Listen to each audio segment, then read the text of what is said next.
Hey guys, welcome to another edition of Collectible Casa here on Ransom Reviews. Today I wanted to go ahead and go over a particular sort of collectible that I've been a fan of for a while. However, the individual pieces are kind of, I guess, minuscule to base a whole review on. So I went ahead and threw a bunch together just to kind of compare and show you kind of the different quirks to each piece that they've come out with in this line. These are the lead figurines from Eaglemoss. It's a company that's based in the UK, so all of these are imported. They are, like I said, little lead figurines.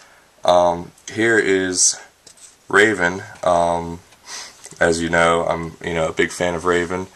But I think they did a really good job with these. It's kind of cool to see where they come out with, I think it's like 4 a month. I think it's a bi-weekly thing where they come out with 2. They do it for DC and for Marvel. And it's kind of cool to have a standardization of characters, I guess you'd say. Because each character, they go pretty obscure with some of them.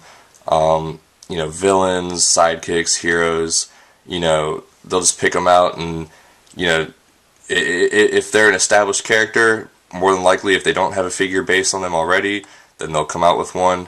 So it's kind of cool to have a collection that incorporates every character from the Marvel and DC universes. So yeah, that's Raven. Oh, and by the way, they also come with a magazine, because Eaglemoss is primarily a magazine company. You can actually order a subscription and get the magazines delivered to your house if you live in the UK. So there's the one for Raven that came with the figure. It comes in a bag. You get the magazine and the figure itself encased in a little display box.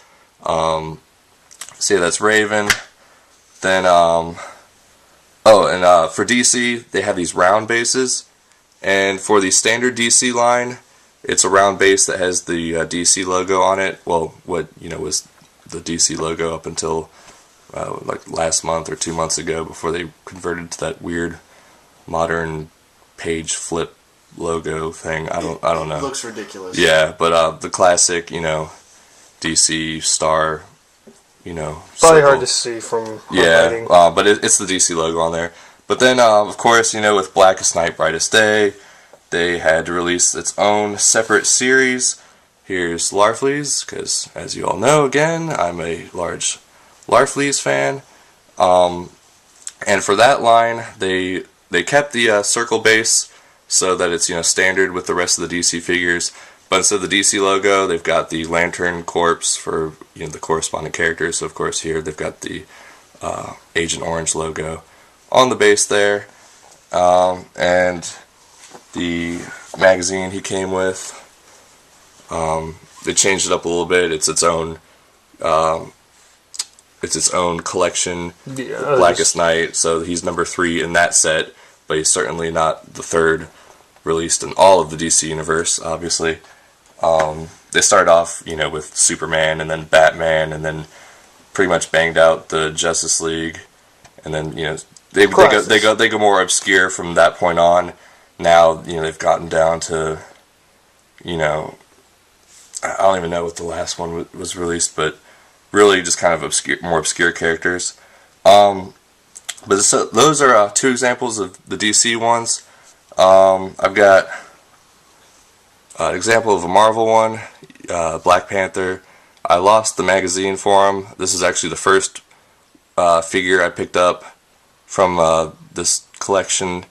Marvel ones come with the square base. It's got the Marvel logo right there.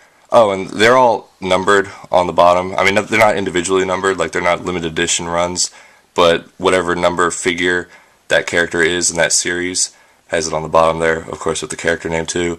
I picked this one out to show you guys too that these really are solid lead. I mean, they're heavy. You can see there, this one actually fell off my shelf. It got a little dinged up, so the paint started to come off, and it's just solid lead. It even comes with a warning, saying, if you handle these, wash your hands afterwards, don't put them in your mouth, don't do anything stupid. And something else I noticed when he fell off the shelf is that the base is just glued on, because this one started to come loose. So it's not a solid cast. The bases are separate, and they just glue those on. And then my most recent one, I got X-23, and like I said, they capture really cool like little quirks of each character. So you know, Raven, they nailed her cloak. Black Panther, they did the modern Black Panthers, who's got like the little gold accessories on his costume.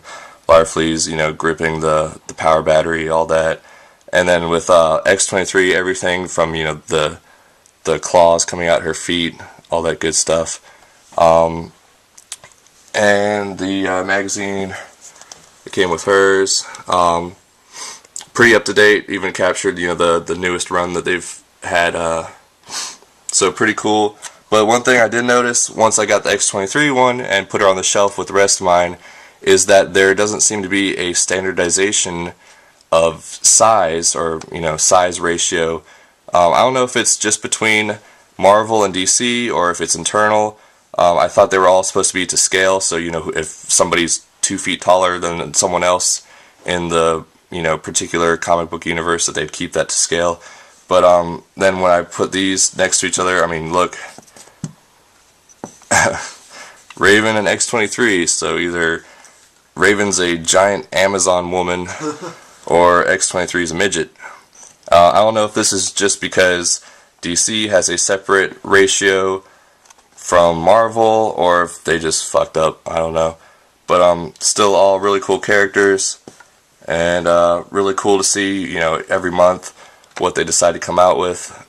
Recently they came out with Shauna, the She-Devil, so looked pretty cool. Might pick that one up. But just wanted to show those off and let you know a little bit about the line, and check them out. Thanks, guys.